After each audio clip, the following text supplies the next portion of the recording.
हे रघुवीर समर्थ शुका सारिखे पूर्ण वैराग्य जाचे वसिष्ठा परिज्ञान योगेश्वराचे कवी वाल्मिका सारिखा मान्य ऐसा नमस्कार माझा सद्गुरु रामदासा श्रीराम मला वाटते अंतरी त्वा वसावे तुझ्या दासबोधासी त्वा बोध व्हावे अपत्यापरी पाववी प्रेमग्रासा महाराज या सद्गुरु रामदासा श्रीराम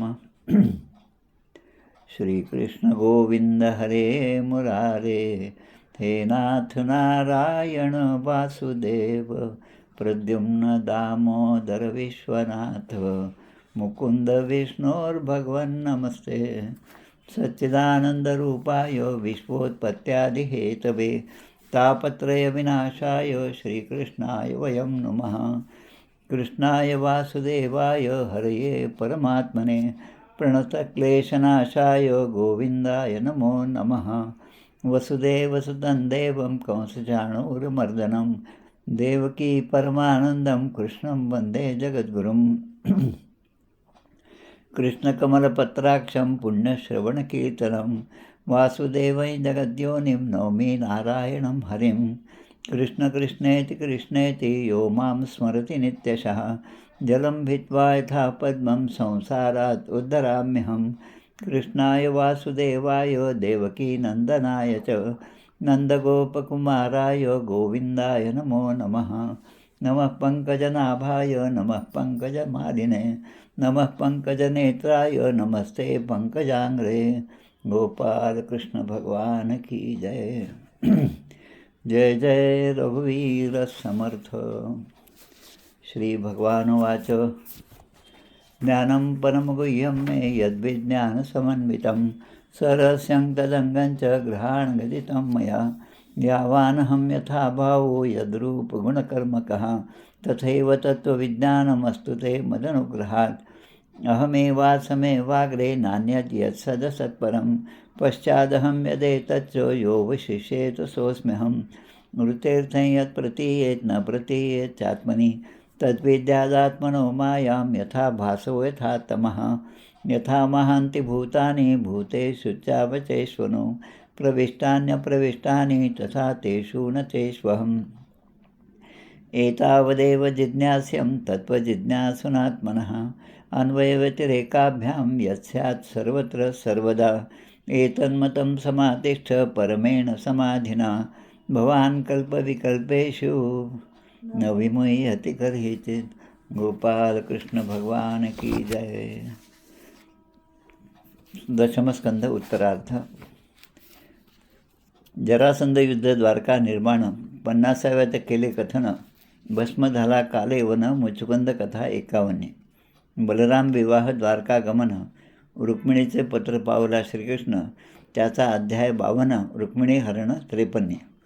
लग्न श्रीकृष्ण रुक्मिणीचे पराभव शिशुपाल रुक्मीचे 54व्यात त्याचे केले निरूपण प्रद्युम्न जन्म वध शंभराचा 55वा तयाचा जांबवती सत्यभामा कृष्ण विवाहाचा सेमंतकाचा 56वा सेमंतक हरण शतधन्वोद्धार फिरुनी द्वारकेशी आला अक्रूर 57व्यात मधुर कथा तयाची श्रीकृष्णाच्या अन्य स्त्रिया 58वा सांगेतया 16,100 जाया 59व्यात कृष्णाशी श्रीकृष्ण रुक्मिणी संवाद 60वा अनिरुद्ध विवाह 61वा रुक्मी वध पुत्रयोग बरवा श्रीकृष्णाचा निवेदिला उषा अनिरुद्ध मिलन 62 कृष्ण बाणासुर युद्ध 63 मृगराज कथा 64 65 बलराम व्रज यात्रा पौंड्रक काशीराजोद्धार 66 विविधोद्धार 67 बलराम कोप सांब विवाह 68 वर्णिला श्रवणीय कृष्ण ग्रहचर्या नारद पाही 69व्यात कथा ही 70व्यात श्रीकृष्णाकडे येई दूत कैदी राजांचा 71 श्रीकृष्ण इंद्रप्रस्थ गमन 72 जरासंधोद्धार राजसीय यज्ञ 73 सोडी राजबंदीवान आला श्रीकृष्ण इंद्रप्रस्था 74व्यात दुर्योधन यज्ञात पावला अपमान 75व्यात यज्ञ संपूर्ण राजसूय निवेदिला. शाल्व यादव युद्ध 76, शाल्वोद्धार 77, दंतवक्त्र विदुरोद्धोद्धार 78, बलराम हस्ते सूतवध, बलवोद्धार बलराम यात्रा 79 सविस्तरा, सुदाम श्रीकृष्ण भेट मधुरा 80 वर्णिली, सुदामाशी ऐश्वर्यप्राप्ती 81 कथाती, श्रीकृष्ण बलराम गोप गोपी भेटी 82 श्रीकृष्ण पट्टराण्यांशी द्रौपदी भेटली 83, वसुदेव यज्ञोत्सव 84, ज्ञान माता पित्याशी 85, सुभद्रा हरण मिथिलेत कृष्ण, जनक श्रुतदेवाशी दे दर्शन, एकदा अनेक रूप धारण 86, वेदस्तुती 87, शिव संकटमोचन 88, भृगुद्वारा त्रिदेव परीक्षेशी 89 वर्णिले, मृत विप्र बालकाशी 89 आणि ऋषिकेशी निवेदिले 90, श्रीकृष्ण लीला विहार. गोपाल कृष्ण भगवान की जय. जय जय रघुवीर समर्थ. श्रीराम जय राम जय जय राम. आज माघ वद्य अष्टमी शके 1946. काल आपण श्री गजानन महाराजांचा प्रगट दिन साजरा केला. या पूर्ण 7 दिवसामध्ये अनेक जण जसं ग्रंथराजाचं पारायण करतात तसं गजानन महाराजांच्या पोथीचं सुद्धा पारायण करत असतात. काल त्या पारायणाची समाप्ती झाली असेल. अनेक ठिकाणी अनेक मठांमध्ये किंवा अनेक गावांमध्ये त्या भागामध्ये ही सगळी पारायणं दरवर्षी सुरू असतात. पण या पारायणाची नोंद अशी कुठे होत नव्हती आणि ती नोंद व्हावी या उद्देशाने म्हणजे आता उद्याला त्या गोष्टीला 3 वर्ष पूर्ण होऊन 4थं वर्ष सुरू होतं. अखंड दासबोध पारायण ही एक योजना आपण सुरू केली. त्यामध्ये बऱ्याच जणांनी सहभाग घेतला आणि त्या सगळ्यांच्या मदतीने सहकार्याने आजपर्यंत 1810 पारायणा झालीत. आजच यादी पाठवून झाल्या. आता उद्या दासनमीचा उत्सव आहे. त्या उत्सवामध्ये दर महिन्यात 2 वेळेस जसं याद्या समर्पण होतात त्याचप्रमाणे उद्या श्री दासनमीच्या मुहूर्तावर आपल्या पारायणकर्त्यांच्या नावांच्या सर्व याद्या उद्या समर्थांच्या चरणी अर्पण होतील उद्याच्या दासनमी उत्सवाच्या निमित्ताने. सज्जनगडाचा थोडासा विचार केला तर माघ शुद्ध पंचमी हा जो दिवस आहे म्हणजे आता होऊन गेला मागे तो, त्या दिवशी सज्जनगडावर समर्थाने एक श्लोक म्हणला. सगळे शिष्यमंडळी असताना रविकुळ टिळकाचा वेद सन्निध आला, तदुपरी भजनाने पाहिजे सांग केला. एवढे 2 चरण त्यांनी म्हटले आणि ते शांत बसले. या दोन्ही चरणाचा अर्थ समोर असणाऱ्या शिष्यांपैकी कोणाच्याच लक्षात आला नाही. पण त्यामध्ये उद्धव गोसावी होते. जे उद्धव गोसावी 5 वर्षाचे असताना समर्थांचे शिष्य झाले, समर्थांचे मठपती झाले आणि पहिले मठपती होण्याचा सन्मान त्या उद्धव गोसावीने मिळाला. आणि त्यांनी त्या श्लोकाचा अर्थ मनामध्ये घेतला आणि ते म्हणतात, अनुदिन नवमी हे मानसी आठवावी, बहुत लगबगीने कार्यसिद्धी करावी. म्हणजे उद्धव गोसावींच्या म्हणण्याचा अर्थ आणि समर्थांच्या मनात जो विचार होता ते दोन्ही जुळले. रविकुळ टिळकाचा वेद सन्निध आला. आता रामरायाला भेटण्याची माझी वेळ जवळ आली आहे आणि तदुपरी भजनाने पाहिजे सांग केला. या देहाचा जे आता विसर्जन करायचं आहे ते रामनामामध्येच केलं पाहिजे. आणि म्हणून उद्धव गोसावी पुढे सांगतात, अनुदिन नवमी हे मानसी आठवावी. म्हणजे शुद्ध पंचमीला ते नवमीची आठवण करून देतात, वद्य नवमीची, की हे मानसी आठवावी. नवमीला आपल्याला जायचं आहे हे मनात ठेवून बहुत लगबगीने कार्यसिद्धी करावी असा त्यांनी तो श्लोक त्या ठिकाणी पूर्ण केला. समर्थांचे अनेक चरित्र उपलब्ध आहेत. त्यामध्ये हनुमंत स्वामींची जी बखर आहे ती अत्यंत महत्त्वाची आहे आणि काय म्हणतो आपण त्याला ऑथेंटिक अशी आहे. कारण हनुमंत स्वामी हे समर्थांच्याच वंशातले श्रेष्ठ गंगाधर स्वामींचेच नातू पंतूपैकी हनुमंत स्वामी आहेत. आणि समर्थांच्या निर्याणानंतर 100-150 वर्षांतर त्यांनी समर्थांनी जसं निवेदन केलं त्याप्रमाणे ही बखर लिहिलेली आहे. त्या बखरीमध्ये हा पूर्ण वृत्तांत त्यांनी दिला आहे. आता समर्थांच्या निर्याणाचा जो भाग आहे तो आपण आणायचा उद्या दासनमीच्या निमित्ताने पाहूया. आजचा जो अध्याय आहे तो थोडासा मोठा आहे आणि उद्याचा अध्याय लहान आहे. म्हणजे समर्थांचीच योजना की उद्या आपण समर्थांवर जास्त बोलू शकतो. उद्याचा अध्याय त्या दृष्टीने लहान आहे. आजचा अध्याय जो आहे अथ षष्टीतमोध्याय हा म्हणजे 66वा हा अध्याय आहे. पौंड्रक राजा आणि काशी राजा या दोघांचा उद्धार या ठिकाणी भगवंताने केलेला आहे. आता पौंड्रक म्हटल्यानंतर की जो राजा होता, करुष देशाचा राजा होता, पण अहंकारी होता, अज्ञानी होता. भगवंताचं फक्त आपण ॲक्टिंग करायची, भगवंत जसे राहतात तसं आपण राहायचं. अनेक ठिकाणी अशा गोष्टी आपल्याला पाहायला मिळतात. पहा, एखाद्या सिनेमामध्ये आमचे उपमुख्यमंत्री शिंदे, एकनाथ शिंदे, त्यांच्यासारखा दिसणारा एक माणूस आहे आणि त्याने त्या सिनेमामध्ये ते काम केलं, धर्मवीर 1 आणि 2. त्यानंतर बऱ्याच ठिकाणी आपल्याला पाहायला मिळतं की असं एकासारखे दिसणारे दुसरे असतात आणि ते त्यामध्ये काम करायला लागतात. आता काम करता करता आता ते काम झालं, आता त्यातून निवृत्त व्हावं. पण हा राजा पौंड्रक असा होता की त्याला त्याच्या आसपासचीच मंडळी म्हणत होती, अरे तू तर एकदम कृष्णासारखाच दिसतो. राजा, तुम्ही कृष्णासारखेच आहात. आणि याच्याही डोक्यामध्ये आता लोक आपल्याला जर कृष्ण म्हणत असतील तर कृष्णासारखं शंख, चक्र, गदा, पद्म हे सगळं आपण धारण केलं पाहिजे. 4 हातसुद्धा आपण धारण केले पाहिजे. नाटकामध्ये एखादा मुलगा जेव्हा काम करतो तो ते नाटक पूर्ण होईपर्यंत स्वतःला राजा समजतो. आमचं ते इंद्रायणीचं सिरियल चालू आहे, त्यामध्ये ती इंदू नेहमी म्हणते, या फंट्या गँगची मी मेन आहे. तसं या फंट्या गँगची या राजा पौंड्रकाला असं वाटलं की मीच श्रीकृष्ण आहे. आता असा अहंकार आणि सगळ्यांचा त्यामध्ये अनुमोदन या दोन्हीचा परिणाम असा झाला की त्याला वाटायला लागलं की मीच आता भगवान वासुदेव श्रीकृष्ण आहे. त्वं वासुदेवो भगवान अवतीर्णो जगत्पतीः इति प्रस्तो भितो बालैर मन आत्मानं अच्युतम. म्हणजे मीच आता अच्युत आहे, मीच श्रीकृष्ण आहे आणि भगवान वासुदेव म्हणून या जगाचं रक्षण करण्यासाठीच माझा जन्म झाला आहे आणि मी या पृथ्वीवर अवतीर्ण झालो आहे. इतकं त्याच्या मनामध्ये आलं आणि तो मूर्खही स्वतःला कृष्णच समजत होता.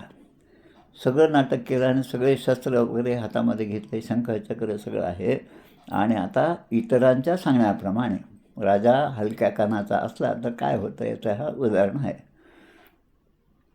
दूतस्तु द्वारकामेत्य सभायाम आस्थितं प्रभुं कृष्णं कमलपत्राक्षं राजसंदेशम अब्रवी.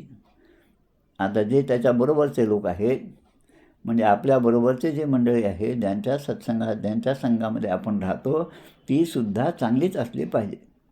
एखाद्या वेळेस राजा चुकला तर त्या राजाला व्यवस्थितपणे उपदेश देणारी माणसं असली पाहिजेत.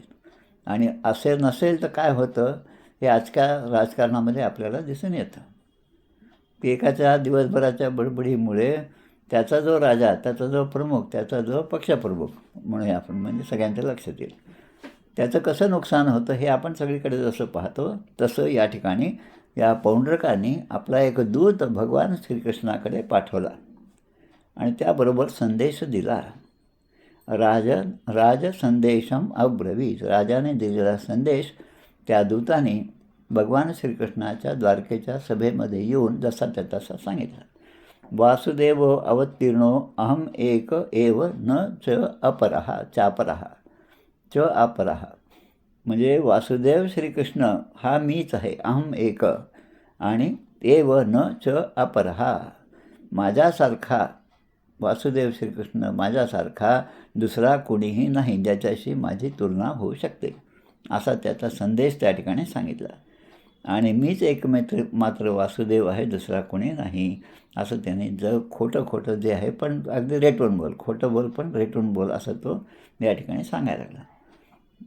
यानी त्वमस्म चिन्हानी मौढ्यान विवर्षित सात्वत त्यक्त्वैहि मां त्वं शरणं नो चेत देहि ममाहवम. आता हे यादवा, तू मूर्खपणाने माझी चिन्हे धारण केली आहेस आणि ती टाकून दे आणि मला शरण ये, असं तो दूत त्या राजाचा संदेश भगवान श्रीकृष्णाला सांगत. आणि नाहीतर नो चेत म्हणजे नाही तर, अपिचेत म्हणलं तर अपिचेत सुदुराचारो, म्हणजे दुराचारी माणूस असला तरी तो भगवंतापर्यंत जाऊ शकतो, भगवंताला प्राप्त करून घेऊ शकतो अपिचेत. आणि नो चेत, तसं नाही तर नो चेत, तर नो चेत देही ममा आवहम. आणि जर तुला असं वाटत नसेल, तू खोटा कृष्ण आहे असं जे तुला जे आहे, तुला जर असं वाटत असेल की मीच कृष्ण आहे, हा संदेश त्या राजाने याच्याकडे पाठवला, तर मग माझ्याशी युद्ध कर. आता त्या सभेमध्ये सगळेच लोक बसले होते. शुकदेव सांगतात, कथनम तदुपाकर्ण्य पौंड्रकस्याल्प मेधसहा. पौंड्रक जो आहे अल्प मेधसहा, अल्प म्हणजे मंदबुद्धी असणारा हा पौंड्रक राजा आहे. उग्रसेनादय सभ्या उच्चकैर जहसूस्तदा. उग्रसेन राजा, ज्याने कंसाच्या पूर्वी सगळं राज्य चालवलं, तो सुद्धा त्या ठिकाणी आहे, अगदी वृद्ध अवस्थेमध्ये आहेत. आणि ते सुद्धा हसायला लागले आणि सगळे सभाजनं जे आहेत ते हसायला लागले या दैत्याच्या, आपल्या या पौंड्रकाच्या त्या दूताने जे सांगितलं ते ऐकून. उवाच दूतम भगवान परिहास कथा म्हणू उत्सर्क्षे मूढचिन्हानी येस्तम एवं विकथ्यसे. आता याचं सगळं बोलणं झालं.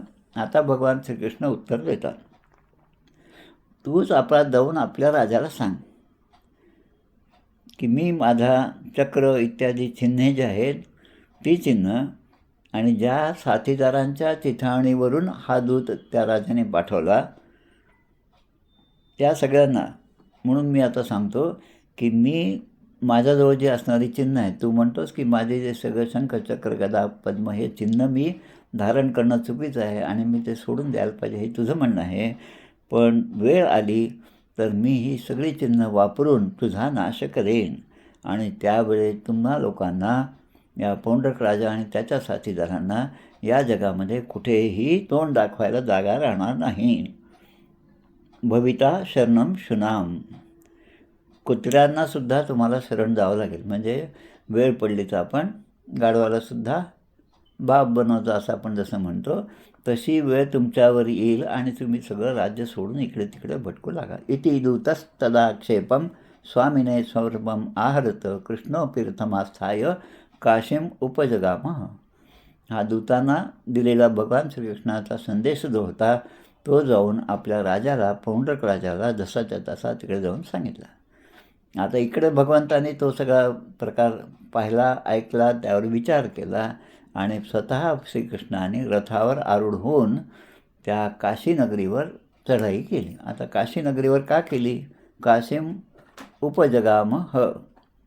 काशीनगरीवर का स्वारी केली? कारण पौंड्रक हा कुरुश देशाचा राजा होता, पण काशीनगरीचा जो राजा होता तो त्या पौंड्रकाचा मित्र होता आणि म्हणून तो पौंड्रक त्या काशीनगरीमध्ये येऊन आपल्या मित्राच्याकडे राहिला होता. आता पौंड्रक इकडे जेव्हा आला तेव्हा स्वतःच्या बरोबर 2 अक्षौहिणी सेना घेऊन आला. आता काशीराजा त्याचा मित्र होता. तस्य काशीपतिर्मित्रम पार्ष्णेग्राहो अन्वयान रूप. म्हणून तो सुद्धा आपल्या मित्राला सहाय्य करण्यासाठी, पौंड्रकाला सहाय्य करण्यासाठी काशीराजाने सुद्धा आपलं सैन्य तयार केलं. आता ते सैन्य किती होतं? 3 अक्षौहिणी, याचं 2 आणि याचं 3, असं 5 अक्षौहिणी सैन्य त्यांच्याकडे आलं होतं. याचा हिशोब आपण आत्तापर्यंत 2-3दा पाहिला आहे पूर्वीच्या संदर्भामध्ये. 21,870 रथ, 21,870 हत्ती, 65,610 घोडे आणि 1,09,350 पायदळ सैन्य, हे म्हणजे 1 अक्षौहिणी, असं 5 अक्षौहिणी सैन्य या दोघांच्याकडे म्हणून झालं. आता पौंड्रक जो होता तो स्वतःला श्रीकृष्ण समजत होता, म्हणून शंखार्य असी गदा शारंग श्रीवत्स उपलक्षितम. म्हणजे भगवान श्रीकृष्णाकडे ज्या ज्या गोष्टी होत्या ती सगळं चिन्ह या पौंड्रकाने धारण केली होती. शंख, चक्र, गदा, तलवार, शारंगधनुष्य आणि श्रीवत्स चिन्ह. जेव्हा आपण भगवंताच्या ध्यानाचा श्लोक म्हणतो त्या श्लोकामध्ये आपण म्हणतो, सशंखचक्रम सकिरीटकुंडलम सपीतवस्त्रम सरसी रुहे क्षणम सहारवक्षस्थल कौस्तुभम नमामि विष्णुम सहसा चतुर्भुजम. म्हणजे या श्लोकामध्ये आपण त्या चतुर्भुज भगवान श्रीकृष्णांना नमन करतो ज्यांच्या हातामध्ये शंख म्हणजे शंख आहे हातामध्ये आणि चक्रसुद्धा आहे. आता चक्र शब्दाचा एक वेगळाच अर्थ आजच माझ्या वाचण्यात आला. जसं चक्र हे नैमिषारण्यामध्ये आहे, त्या ठिकाणी भगवंताचं चक्र जाऊन त्या ठिकाणी स्थिर झालं आणि मग ते ठिकाण म्हणजे नैमिषारण्य. आता या चक्राचा अर्थ काय, की जे आपले अनेक देशांच्या स्तरावर ज्या ज्या स्पर्धा होतात, क्रीडा स्पर्धा होतात, त्यामध्ये एक खेळ असतो, त्याला म्हणतात डिस्कस थ्रो. आपण पाहिला असेल, मी पण पाहिला. डिस्कस थ्रो म्हणजे एक मोठी ताटली थाळी असल्यासारखं असतं, ते हातामध्ये घ्यायचं आणि ते फेकायचं. फेकून ते किती लांब जातं यावर त्याचं विजय ठरलेला असतो. त्याला चक्र असं म्हणतात. म्हणजे डिस्कस थ्रो म्हणजे आजच्या भाषेमध्ये त्या काळातलं भगवंताचं चक्र आहे. तलवार, गदा, सारंगधनुष्य आणि श्रीवत्स चिन्ह म्हणजे भगवंताच्या अंगावर जे जे चिन्ह, जे जे आयुधं आहेत, ती सगळी या खोट्या पौंड्रकाने धारण केली होती. एवढंच नाही, पण या ठिकाणी जसं दिलं, सपीत वस्त्रम सरसी रुहे क्षरम कौशेय वाससी पीते वसानम गरुडध्वजम. रेशमी पितांबर धारण केलं होतं आणि त्याच्या ध्वजावर सुद्धा गरुडाचं चिन्ह होतं. भगवंताने जसं केलं तसंच याने केलं. लहान मुलं शिवजयंतीला जसं शिवाजी महाराजांसारखा कपडे घालून ते सगळे ड्रेपरीमधून सगळं सामान आणतात आणि प्रत्येक मुलगा तो आवेश, त्यानंतर त्या वेशभूषा केल्यानंतर स्वतःला जसा शिवाजीराजा समजतात तसं याने केलं होतं. मौल्यवान मुकुटसुद्धा धारण केला आणि मकराकृती कुंडलेसुद्धा त्याच्या कानावर चमकत होती. अमूल्य मौल्याभरणम स्फुरन मकर कुंडलम.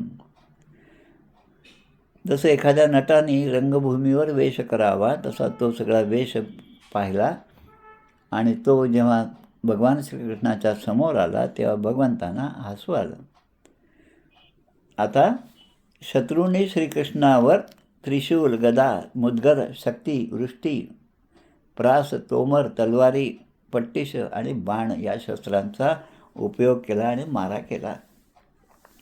आता भगवंत जे आहे ते काय आता पण वाट पाहत होते, कारण काय सुरुवात कोण करतं ते महत्त्वाचं आहे आणि त्याने सुरुवात केल्यावर मग भगवंताने आपलंसुद्धा बळ जे आहे, आपले जे शस्त्र आहे त्याचा आधार घेऊन त्याचा मारा त्या सैन्यावर केला.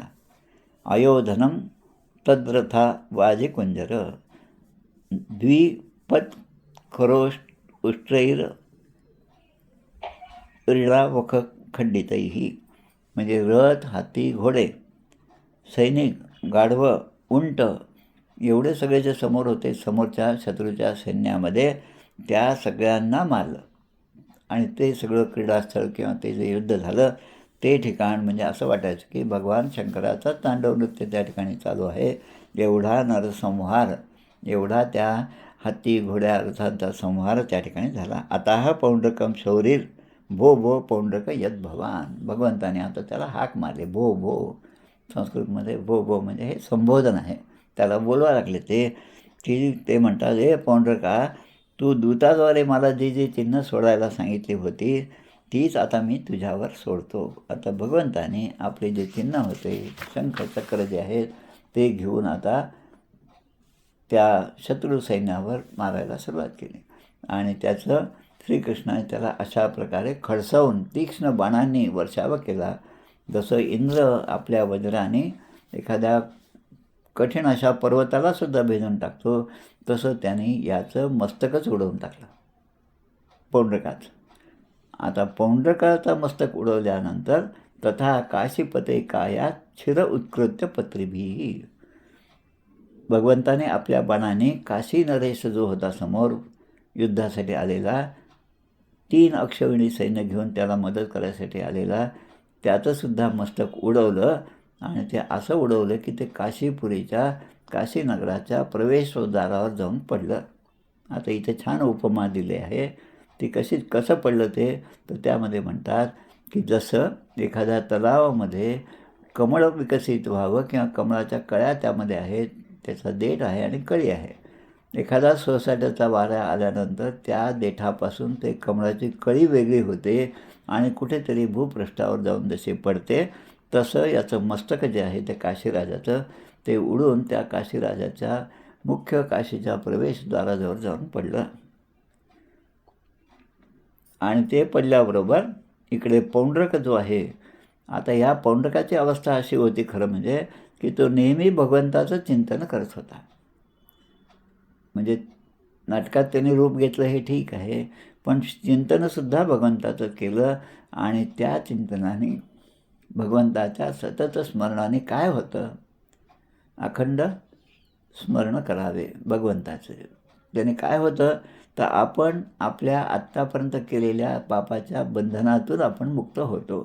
तसा हा पौंडकसुद्धा त्याची सर्व बंधने गळून पडली. भगवंतासारखा वेश तर होताच त्याचा, आणि त्यामुळे स्वरूपम तन्मयो अभवत, त्याला स्वरूपता मुक्ती त्याला प्राप्त झाली. भगवंताचे पार्षद जसे आहेत जय आणि विजय, त्याप्रमाणे याला त्या ठिकाणी स्थान मिळालं. सारूप्य मुक्ती त्याला प्राप्त झाली. कोणाला? या पौंडरकाला, जो आत्तापर्यंत मीच कृष्ण आहे असं म्हणत होता. पण असं म्हणता तो स्वतः कृष्णरूप झाला. जसं विष्णुपंत पागनीस यांचं नाव आपल्याला माहिती आहे. तुकाराम महाराजांच्या सिनेमामध्ये त्यांनी काम केलेलं आहे. आणि अनेक वेळा तुकाराम महाराजांचे बीज असेल, त्यांचा जन्मदिवस असेल, त्या दिवशी हा सिनेमा नेहमी दाखवत होता. अनेकदा आपण पाहिलाच.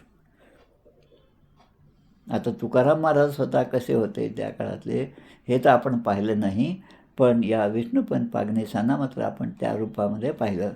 आणि तेच आपल्या तुकाराम महाराजांचं रूप असेल इतकं आपल्या मनावर ते रूप कोरले गेलं.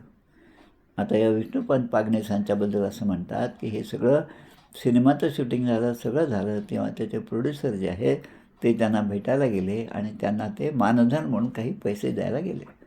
आत्तापर्यंत आम्ही तुम्हाला काहीच दिलं नाही, आता हा पूर्ण सिनेमा तयार झाला म्हणून तुम्हाला आम्ही हे धनराशी तुम्हाला देत. आता ते विष्णुपंत पागनीस तुकाराम महाराजांच्या रूपामध्ये ज्यांनी एवढं काम केलं, त्यांचं वाक्य फार महत्त्वाचं आहे. या ठिकाणी मी एक नट म्हणून तुकाराम महाराजांचं काम केलं. 2-4 वर्षाच्या या शूटिंगमध्ये मी तुकाराममय झालो. आणि तो आनंद मला आता पुन्हा या संसारात, हा जो पैसा तुम्ही मला देत आहात तो घेतला तर मी पुन्हा या संसारात अडकेल. म्हणून त्यांनी अगदी नम्रतेने तो सगळा पैसा परत केला. आणि हे पण सांगितलं की आता यापुढे मी कुठल्याही भूमिकेत काम करणार नाही.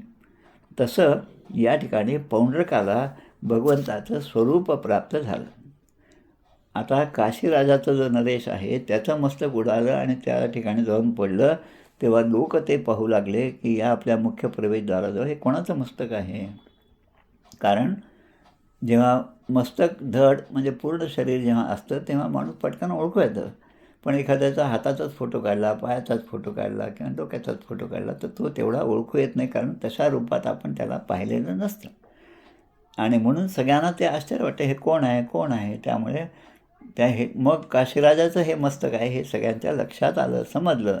राज्ञा काशीपतेर ज्ञात्वा म्हणजे समजल्यावर, महिष पुत्र बांधव हा पौराश हा हता राजन नाथेची प्रवृदन.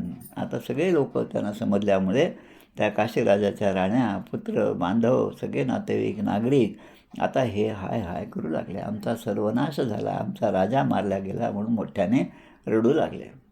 आता हा सगळा भयंकर प्रकार आपल्या काशीनगरीत होत आहे हे पाहून त्या काशीराजाचा मुलगा, त्याचं नाव आता सुदक्षिण आहे.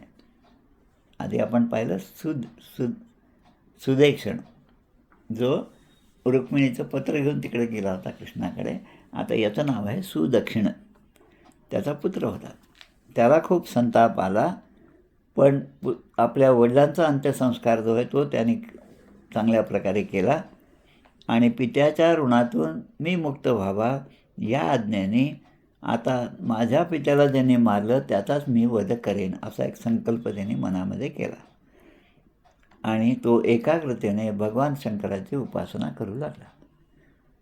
भगवान शंकर जे कमीत कमी दिल्याने आपल्याला जास्तीत जास्त देतात. म्हणजे आपला जो हातचा हिशेब आहे, कमी इन्व्हेस्टमेंट आणि जास्त प्रॉफिट, या रीतीने त्याने मग ते उपासना सुरू केली. आणि त्याच्या आराधनेने त्यांनी जे तीव्र तप केलं त्या तपाने भगवान प्रसन्न झाले. इत्यात्मना अभिसंधाय सोपाध्यायो महेश्वरम सुदक्षिणो अर्चयामास परमेन समाधीना. त्याच्यावर खूप प्रसन्न झाले आणि आपल्या पित्याचा वध करणाऱ्याचा वध मी कसा करावा हे तुम्ही मला सांगा, हा वर मागितला. आता भगवान शंकर म्हणतात की मी तुला वर देतो, पण एक अट आहे त्यावर. दक्षिणाग्निम परिचर ब्राह्मणैहि समम पृथ्वीजम अभिचार विधानेन स च अग्निही प्रथमै मृताः. तू ब्राह्मणांसह यज्ञदेवता ऋत्विज बरोबर घेऊन दक्षिणाग्नीची विधीने आराधना कर, यज्ञ कर. आणि त्यानंतर त्यामधून जो प्रगट होईल प्रमथगण, प्रथम नाही प्रमथगण हे शंकराचे गण आहेत, ते प्रगट होतील. आणि तू जर ब्राह्मणांचे जे भक्त नाहीत त्यांच्यावर याचा प्रयोग केला तर तुझं जे इप्सित आहे, तुझ्या मनामध्ये जे आहे ते साध्य होईल. जे ब्राह्मणांचे भक्त नाहीत हे अंडरलाईन करून, आणि तुझा संकल्प सिद्धीला जाईल. आता याचं अनुष्ठान सुरू होतं. खूप भक्तिभावाने तो अनुष्ठान करत होता आणि झालं असं की त्या यज्ञकुंडातून भयानक असा अग्निरूप पुरुष एक मूर्तिमंत प्रगट झाला. तर तो अग्निर उत्थित कुंडान मूर्तिम मानती भीषण तप्त ताम्रशिखाश्मश्रू. दाढी मिशा तापलेल्या लोखंडाप्रमाणे, ज्याचे केस अगदी असे लालसर झाले, उग्र दाढा होत्या आणि चढवलेल्या भुवया, म्हणजे रागाने तो सगळीकडे पाहत होता. जिभेने आपली जीभ घेऊन ती लांब बाहेर काढून, तोंडाच्या बाहेर काढून सर्वत्र चाटत होता. हातामध्ये पेटता त्रिशूळ होता त्याच्या. पदभ्याम तालप्रमाणाभ्याम. आता तो जेव्हा चालायला लागला तेव्हा ताडवृक्ष जे मोठमोठे होते त्याप्रमाणे त्याचे पाय दिसायला लागले. त्याच्या चालण्याने जमीनसुद्धा हादरून गेली आणि तो चालत चालत पुष्कळ आपल्या भूतगणांसह द्वारकेजवळ येऊन पोचला. भूतद्वारकाम प्रदहन दिशा. आता तो अग्निस्वरूप असल्यामुळे तो जसा जसा जवळ येत आहे तसा तसा आपल्या शेजारच्या जंगलाला आग लागल्यावर जसे दाह आपल्याला जाणवतो तसं त्या द्वारकेतील लोकांना जाणवू लागलं. अक्षयही सभायाम क्रीडंतम भगवंतम भयातुरः विलोक्य त्राही त्राही लोकेश वन्येहे प्रदहत पुरम. लोक आता आरडाओरडा करू लागले, घाबरून गेले. जीव वाचवण्यासाठी भगवंतांच्याकडे येऊन प्रार्थना केली भगवान श्रीकृष्णाकडे, हे त्रैलोक्यनाथा आम्हाला वाचवा, हा सगळा नगर जाळून टाकत आहे आणि त्यापासून आमचे रक्षण करा. आता भगवंताने पाहिलं की त्या ठिकाणी माहेश्वरी कृत्या जी आहे ती निर्माण झाली आहे त्या भगवान शंकराच्या आशीर्वादाने. आपण मागच्या पण अध्यायामध्ये पाहिलं माहेश्वरी आणि वैष्णव असे दोन प्रकारचे ज्वर आपण पाहिलं, माहेश्वरी ज्वर आणि वैष्णव ज्वर. तसे ही कृत्या निर्माण झाली. भगवंताने आपल्या सुदर्शन चक्राला आज्ञा केली. विज्ञाय तद्विघातार्थम पार्श्वस्थम चक्रम आदिशत. आपल्या चक्राला आदिशत म्हणजे आज्ञा केली. आता मुकुंदाचे ते अस्त्र सुदर्शन चक्र कोट्यावधी सूर्याप्रमाणे चमकत होतं, तेजस्वी होतं आणि प्रलयकालीन अग्नीप्रमाणे दगदगणारं असं होतं. स्वतेजसा खम ककुभोथ रोदसी. भूमी, आकाश, दिशा हे सगळं उजळून निघालं. एवढा मोठा प्रकाश केला आणि त्याने अभिचार अग्नीला, त्याने पाठवलेला जो अग्नी होता त्याला निस्तेज केलं. कृत्यानल प्रतिहतः सरथांगपाणे हे रस्त्रौजसा स नृप भग्नो मुखो निवृत्ता. आता कृत्यारूप ती जी अग्नी होती तिचं मुख छिन्न विच्छिन्न झालं, तिचं तेज नष्ट झालं आणि शक्ती जी होती तिच्यामधली ती कुंठित झाली. आणि आता त्याला जसा वर दिला त्यामध्ये सांगितलं होतं की तू याचा वापर जे भगवंताचे भक्त नाहीत त्यांच्यावर केला तर तू त्याचा परिणाम होईल, पण जे भगवंताचे भक्त आहेत त्यांच्यावर केला तर मात्र ती कृत्या उलटून तुलाच अपकारक होईल. आमच्या भगवान श्रीधर स्वामीच्या चरित्रामध्ये आत्ता 2 वर्षापूर्वी आपण जे वर्षभर त्याचं चरित्र 50व्या पुण्यतिथीनिमित्त फेसबुक आणि यूट्यूबवर ऐकलं माझ्याकडून, तेव्हा त्यामध्ये एक प्रसंग असा आहे, भगवान श्रीधर स्वामी त्या सज्जनगडावर जी सेवा देत होते त्या सेवेनी समर्थांनासुद्धा आनंद होत होता आणि त्यांचं नाव लौकिक वाढत चाललं. पण त्यांच्याचबरोबर असणारे जे इतर भक्तगण होते त्यांना मात्र त्यांचा द्वेष वाटू लागला. त्यापैकी एकाने त्या ठिकाणी ब्लॅक मॅजिक आपण जसं म्हणतो तसं काळी जादू त्यामध्ये एक कृत्या निर्माण केली आणि ती कृत्या त्या भगवान श्रीधर स्वामींच्या अंगावर सोडली. तेव्हा ते स्वतः समर्थांच्या समाधीजवळ सकाळच्या वेळेस 3-4 वाजता ध्यानात बसलेले होते. जेव्हा समर्थांच्या लक्षात आलं तेव्हा श्रीधर स्वामींना प्रेरणा झाली आणि त्याने ती कृत्या जी आहे ती तिथेच थांबवली. म्हणजे भगवंताचा भक्त असेल तर त्याचा परिणाम होत नाही, हे जसं या चरित्रात आहे तसंच भगवान श्रीधर स्वामींच्या चरित्रात होतं. आणि परिणाम असा झाला की ती कृत्या आता पुन्हा अबाउट टर्न करून पुन्हा त्याच्याचकडे गेली ज्याने ती कृत्या निर्माण केली होती. आता तो पुढे धावत आहे आणि ती कृत्या त्याच्या मागे त्याचा जीव घेण्यासाठी धावत आहे असा प्रसंग झाला. आणि तो भक्त जो होता तो येऊन शेवटी भगवान श्रीधर स्वामींना शरण आला. तेव्हा श्रीधर स्वामींना दया येऊन त्यांनी ती कृत्या त्या ठिकाणी भस्मसात केली, तिचा प्रभाव नष्ट केला. तसंच या ठिकाणी झालं. अशा प्रकारे त्या विनाशाला कारणीभूत ठरला. आणि मग श्रीधर स्वामी जसं म्हणतात तसं आता इथे भगवंताने ती कृत्या जी होती, आता ती कृत्या तर नष्ट झाली पण तिच्या मागून जे सुदर्शन चक्र येत होतं त्याचं काय करावं. त्या ठिकाणी सांगितलं, चक्रमच विष्णूर तदनुप्रविष्ठम वाराणसीम साठ सभालयापणाम. ते सुदर्शन चक्रसुद्धा काशीमध्ये आलं, कारण ती कृत्या काशीमध्ये आली, कारण काशीतूनच ती सोडली होती. आणि त्यामुळे काशी नगरीमध्ये असणाऱ्या सगळ्या मोठमोठ्या इमारती, गच्च्या, सभागृह, गोपुरं, बुरुज, कोठारे, खजिने, हत्ती, घोडे, रथ, अन्नशाळा हे सगळं जे आहे ते सगळं जळून त्याची राख झाली. संपूर्ण काशी नगरी जळून गेली. आपण आज जे काशी पाहतो ती काशी नगरी ही नंतरची आहे. आणि ती सगळं केल्यानंतर ते भगवंताचं सुदर्शन चक्र जे आहे ते त्यांच्याकडे परत आलं. बूमरँग जसा शब्द आहे त्याप्रमाणे हे झालं. आता दग्ध्वा वाराणसीं सर्वां विष्णुश्चक्रम सुदर्शनम भूयः पार्श्वम उपातिष्ठत कृष्णस्या क्लिष्टम अकर्मणम. आता भगवंत जे आहे जो मनुष्य, आता हे जे चरित्र आपण ऐकलं पौंड्रकाचं या ठिकाणी शेवटच्या श्लोकामध्ये खरं म्हणजे हा एक अभ्यासच आहे. आता असा शेवटच्या श्लोकाचा अर्थ असणारे श्रीमद भागवतामध्ये किती श्लोक आहेत आणि कोणत्या कोणत्या प्रसंगात ते दिलेले आहेत. तो शेवटचा श्लोक या ठिकाणी आहे, य एतत् श्रावयेन मर्त्य उत्तम श्लोक विक्रमम. य एतत् म्हणजे आतापर्यंत सांगितलेली ही कथा आहे. श्रावयेन मर्त्य, मर्त्य माणूस म्हणजे या पृथ्वीवरील जिवंत असलेला माणूस, मृत्यूलोकातील माणूस.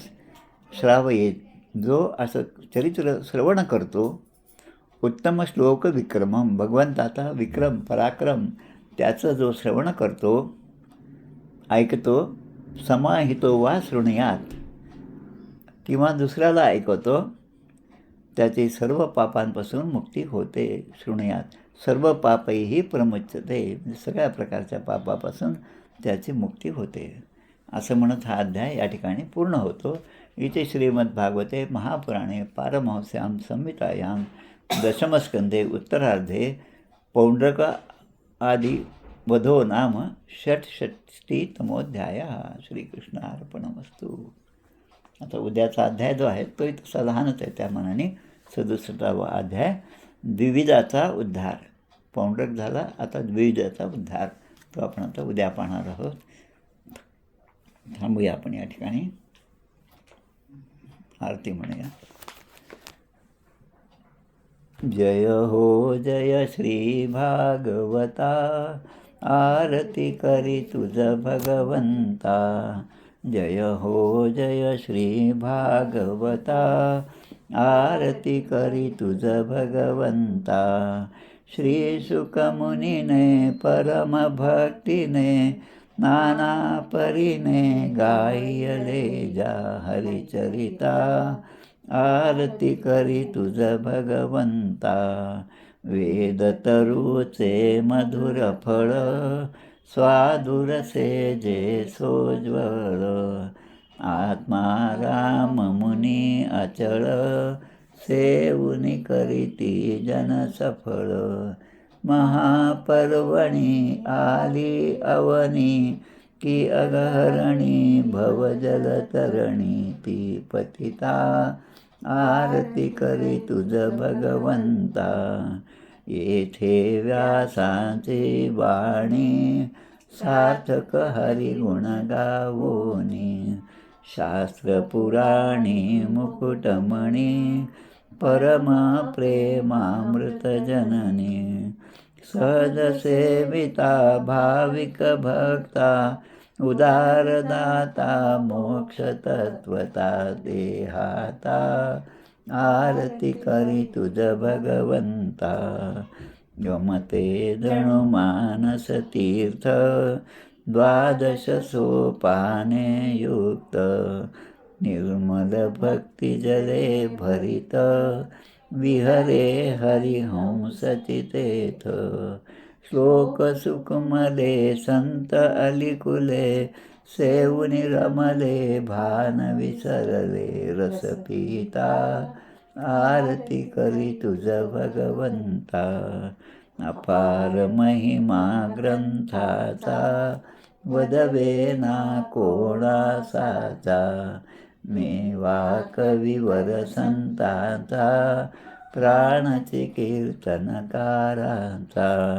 जणुबोधाचा स्वयंप्रभेचा द्वादश कळीचा रवी अंतरीचा तमहरता आरती करी तुझ भगवंता ग्रंथ नव्हे हा श्रीकृष्ण गीते वेधी मन पूर्ण अनन्य होता या शरण कथित टळे जन्म मरण त्रितापदाती चिरये शांती नाथही वदती रामपदी ठेवी माथा आरती करी तुझ भगवंता जय हो जय श्री भागवता आरती करी तुझ भगवंता गोपाल कृष्ण भगवान की जय जय जय रघुवीर समर्थ श्री राम जय राम।